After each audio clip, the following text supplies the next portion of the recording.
Je pense que c'est une très bonne décision parce que 30 jours, ça suffit pour enterrer son corps. Sinon, les Béninois avaient l'habitude, s'ils ont un décès, ils laissent le corps à la morgue pendant des mois. Donc il faut payer tout, il faut dépenser tout cet argent-là d'abord avant de faire encore la cérémonie à la maison. Donc je pense que les 30 jours suffit. À chaud, je dirais que c'est une bonne décision. Seulement que l'État n'a qu'à revoir la chose un peu. Parce que je me demande, est-ce que l'État a cherché la cause, le pourquoi les corps sont délaissés dans nos morgues. A dit, voilà quelqu'un qui amène un malade vraiment à l'hôpital, qui a des millions de dettes. Et l'hôpital exige à ce qu'il rembourse l'argent avant de sortir le corps. Il est obligé de laisser le corps à la morgue, aller chercher l'argent.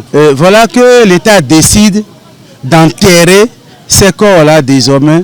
Et pour moi, ça c'est une perte pour notre pays, parce que quelqu'un qui doit des millions et qu'on doit aller mettre ces corps-là dans des fosses communes sans rien prendre au retour, je dis l'État n'a qu'à revoir ce point, sinon que c'est le pays qui sera perdant.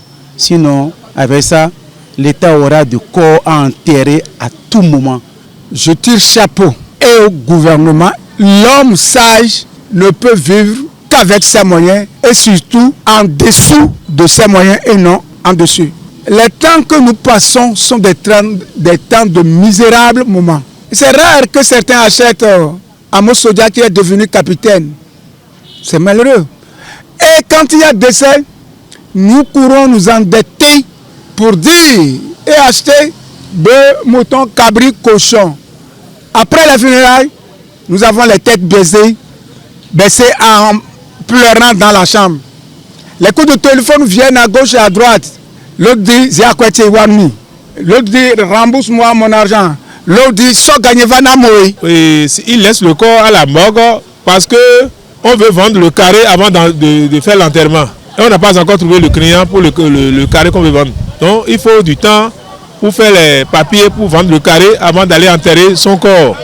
C'est ça le Béninois, ce qui est grave. Donc dans les 30 jours, je pense que c'est une très bonne décision. Le temps de passer, si vous ne préparez pas votre corps, on va sanctionner, si possible, ces derniers. Il faut un retour en arrière pour aller chercher de l'argent, rembourser à l'hôpital, prendre le corps de leurs parents et aller enterrer. Et là encore, à la morgue, ça prend encore de coûts. Ajouter au coût de l'hôpital et du jour au lendemain, l'État va prendre et aller enterrer sans rien prendre. C'est l'État qui sera perdant. Pour moi, c'est une bonne décision, mais il faut une relecture par rapport à la décision.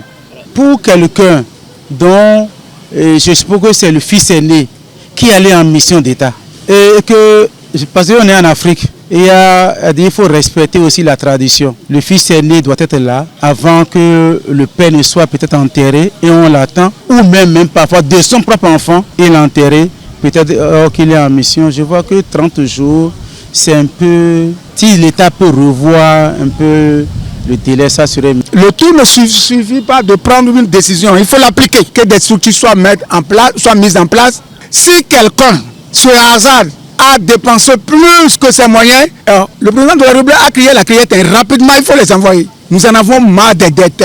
J'ai mon grand frère qui a fait des mois au CNHU, il est décédé.